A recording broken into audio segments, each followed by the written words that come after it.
কি ব্যাপার তুমি এখানে? বাড়িতে সবাই তোমাকে খুঁজছে। তাই বলে তুই আমায় ডাকতে চলে এলি? কি আশ্চর্য, আমি ডাকবো না তো কে ডাকবে?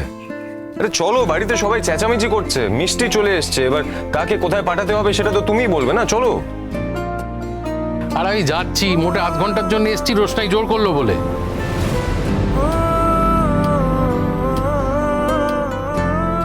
আচ্ছা ঠিক আছে, এবার চলো। তুই 5টা মিনিট দাঁড়া না, রিচুয়াল গুলো হচ্ছে দেখ না।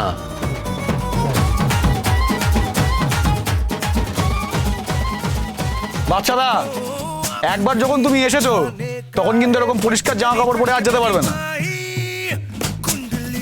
কি রে তোরা, আমার গায়ে হলুদ হচ্ছে, এত ধুমধাম করে নাচ গান করছিস, বাচ্চাটাকে কিন্তু এরকম পরিষ্কার জামা কাপড় পরে যেতে দিবি না বলে রাখলাম। আরে কি বলছিস লালন? হ্যাঁ তা আবার হয় নাকি? হলুদ দেখি বাচ্চাটাকে হলুদ আমি মাখাবো। আর না বললে হবে না, না বললে হবে না। চলো তুমি চলো, আমি বলছি।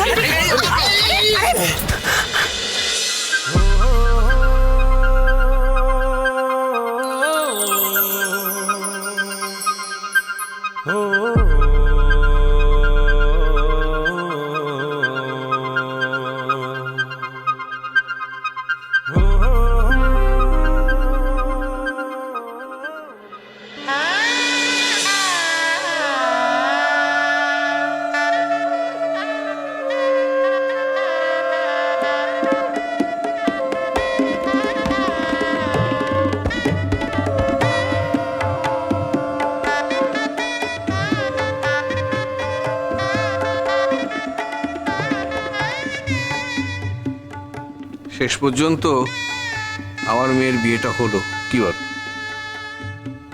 এই বিয়েটা নিয়ে তোমার মনে হয়তো খুঁতখুত থাকতে পারে, কিন্তু আমার কিচ্ছু নেই জানো। কারণ লালন ছেলেটা সৎ, পরিশ্রমী, আর আমাদের মেয়েটাকে এভাবে কি ভালোবাসতে পারে বলো? ঠিকই। চাই যে ওরা দুজন যেন ভালোবেসে শান্তিতে ঘর করে। ব্যাস ব্যাস। দীপ্তজিৎ বাবু, সব ব্যবস্থা ঠিক আছে? আপনি শিওর তো? আফটার অল আমি একজন লয়ার, আমার উপরে এইটুকু ট্রাস্ট তো রাখুন, সব প্ল্যান মাফিকই হবে। দেখো মৌসুমী, আমাদের আর কি করার আছে বলো? ভবিষ্যতে যা রোজগার করব একটু একটু করে মেয়ের জন্য জমিয়ে রাখবো। হ্যাঁ, ও বাড়িতে খুব ভালোই থাকবে, কি বল?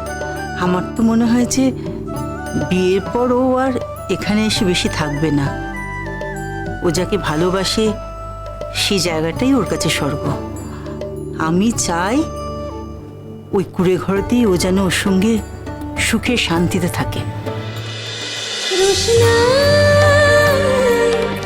রোশনাই সোম থেকে রবি প্রতিদিন রাত 10টায় স্টার জলসায় ও জিও হটস্টারে।